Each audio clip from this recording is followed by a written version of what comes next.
German ಲಿಟರೇಚರ್ಗೆ translate ಮಾಡ್ತಾ ಇರ್ತಾರೆ. ರೋಗಹೀನ ವ್ಯಕ್ತಿಗಳಿಂದ ಅಥವಾ ರೋಗಹೀನ ಪ್ರಾಣಿಗಳಿಂದ ಸವಿಸಲ್ಪಟ್ಟಂತಹ ಕೆಲವು ಲಿಪಿಡ್ ಸೆಕ್ರೇಷನ್ಸ್ ಇರುತ್ತೆ, ಅದರಿಂದ ಪ್ರಿಪೇರ್ ಮಾಡ್ತಕ್ಕಂಥ ಔಷಧಿಗಳು. ಮತ್ತೆ ಸಾರ್ಕೋಡ್ಸ್ ಅಂತೀವಿ. ಏನು ಸಾರ್ಕೋಡ್ಸ್ ಅಂದರೆ natural secretions. For example insulin, ಎಲ್ಲ ದೇಹದಲ್ಲೂ ಕೂಡ ಅದು ಉತ್ಪತ್ತಿ ಆಗ್ತಾ ಇರುತ್ತೆ. ಇನ್ಸುಲಿನ್ ಅದು ನ್ಯಾಚುರಲ್ ಸೆಕ್ರೇಷನ್, ಅದರಿಂದಲೂ ಕೂಡ ಔಷಧಿ ಪ್ರಿಪೇರ್ ಮಾಡ್ತೀವಿ. ಈ ಥರ ಸಾಕಷ್ಟು ಎಕ್ಸಾಂಪಲ್ಸ್ಗಳಿವೆ.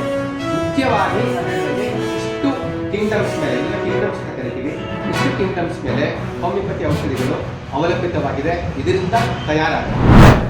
ನಾವು ಗಮನಿಸಿದ್ದೇವೆ.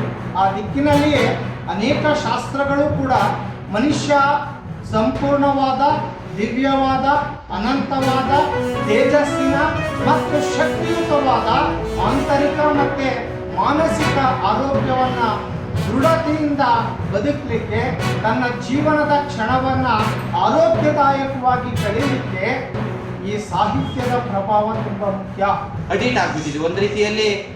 ಯಾರು ಡಾಕ್ಟರ್ ಇದ್ದಾರೆ, ಯಾರು ಚೆನ್ನಾಗಿ ನೋಡ್ತಾರೆ, ಯಾರು ಇದರಲ್ಲಿ ಎಕ್ಸ್ಪರ್ಟ್ ಇದ್ದಾರೆ, ಇದರಲ್ಲಿ ಯಾರು ರೋಗಗಳು ನಮಗೆ ಯಾವುದು ಬೇಗ ಗುಣ ಆಗುತ್ತೆ ಅಂತಕ್ಕಂಥದ್ದನ್ನು ನಾವು ಬೆನ್ನತ್ಕೊಂಡು ಹೋಗ್ತಾ ಇದ್ದೀವಿ.